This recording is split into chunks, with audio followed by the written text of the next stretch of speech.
Welcome back to the channel, everyone. Hope you enjoyed that POV drive. I like to start off all my videos with a cold start and some POV drive action. It's just the right way to do it.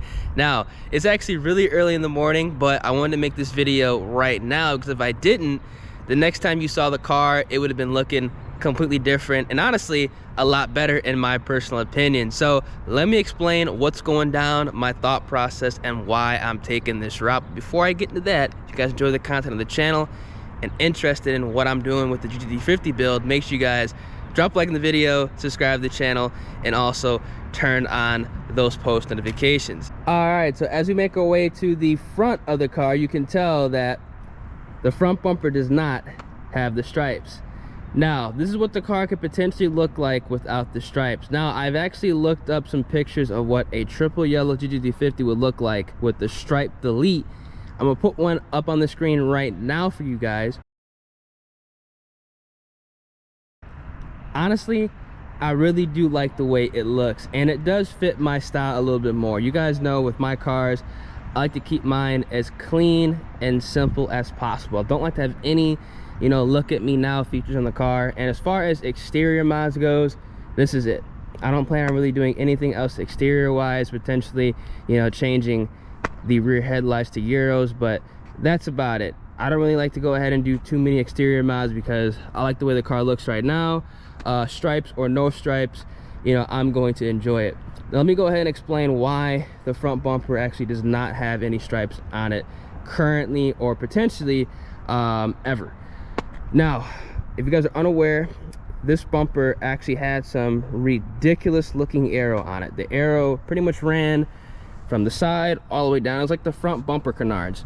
Now it was on the left as well as the right side, and I took the car to Cho's Auto Body Shop in Houston. They actually the ones that fixed up the 2 valves bumper, and they did a pretty damn good job.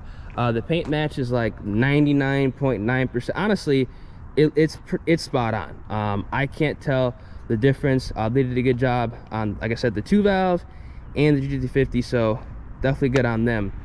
Now there's also some holes that were underneath the front bumper that are filled in.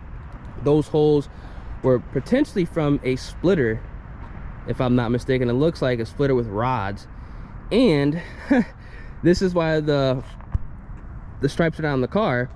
The front bumper actually originally, pretty sure the dealership did this, they actually had the license plate holes, so that's a pretty massive L. Now, if you guys can kind of catch my drift, license plate holes and front stripes do not match. The license plate holes would have went right smack dab through the middle of the OEM stripes on this car, and because I wanted to go ahead and originally replace the stripes on the front bumper, the OEM stripes and the aftermarket stripes that are on the car right now did not line up. So it ran into an issue. It's like, do I want to go ahead and put on stripes that are not going to be lined up? Obviously not. So I like to just to go ahead, pick up the car the way it was, take a look at it, figure out, do I want to go ahead and do one of two things? Replace all the stripes on the car with the aftermarket shit, because honestly, I can't tell the difference between the real and the aftermarket stripes on these cars. I looked at a couple GT350s in person.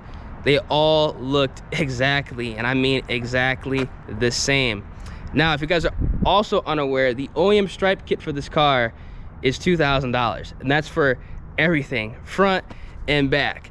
The fakes are like 200 bucks. So obviously, when whoever had this car before me replaced the front bumper stripes because of the holes, they just went ahead and replaced everything because it's only 200 bucks versus 2,000.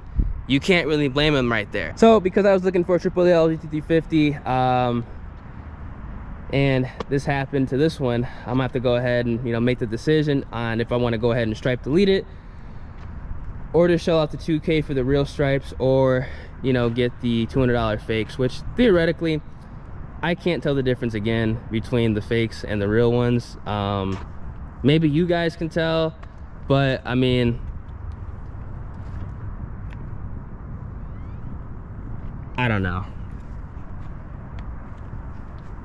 I think this is a perfect opportunity just to see what the car would look like with the stripe delete, because honestly, I was thinking about doing it anyway. So now that this happened, I'm probably just gonna go ahead and delete the stripes, which I am gonna delete the stripes, and just see how it looks. And honestly, I do think I'm gonna enjoy the way the car looks without the stripes on it. But I want to make this video, let you guys know exactly what's going down, because if I didn't make this video, the next time you would have saw the car is with the stripes all gone. Now what I also did is I actually got a brand new front lip. You guys can definitely tell this one's fresh, it's clean, it looks hella nice. The new OEM Shelby lip. I like to go ahead and replace all my parts with OEM just because I don't want to have any issues of fitment, but looks really good, really happy. The car looks pretty much brand new, obviously minus a couple rock chips, but again, I drive my car, so you know, rock chips, minor scrapes, you know, that's just inevitable. If it's not a garage kept car, it's gonna happen. Believe it or not, I actually have 2 rock chips on the front bumper already and it's freshly painted, which, oh man, damn, it's not bad, but again, oh well. It's just like living in Houston, man. That's part of the reason why I don't really care about putting the stripes back on, because it 100% would have happened probably the day of getting it back. Now, something I actually did not know about this car, which I'm actually super happy about, this car actually has the oil cooler on it. Now, some of these GT50s don't actually come with oil coolers, I'm pretty sure. If you don't get the track edition, they don't come with an oil cooler. This one actually has the oil cooler option. You see it right there. You can definitely see it now because the arrow is gone, but you can see right there, I got a damn chip. Don't know how that happened. And I also got one right here as well, so oh well. But that was a nice surprise. I figured that out when the front bumper was off, but overall I think it's gonna look good. And before this video does end, I did want to go ahead and add this. The car is gonna be getting ceramic coated as well as PPF'd and a minor paint correction in April, so I'm gonna use this time to see how I like the car with the stripes deleted, and if I want them back, that's why I'm gonna go ahead and put them on. So it's gonna be protected with obviously the ceramic coat and the PPF. So if you guys enjoyed the video, make sure you guys drop a like on the vid, subscribe to the channel, turn on those post notifications. Is this gonna be the end of the stripes? Who knows, but honestly, I know I'm gonna like the way the car looks with it completely removed, and if I want them back, then I'll put them back on in April. So yeah, it's been your boy Ears, and I'm gonna catch you guys in the next one. Deuce.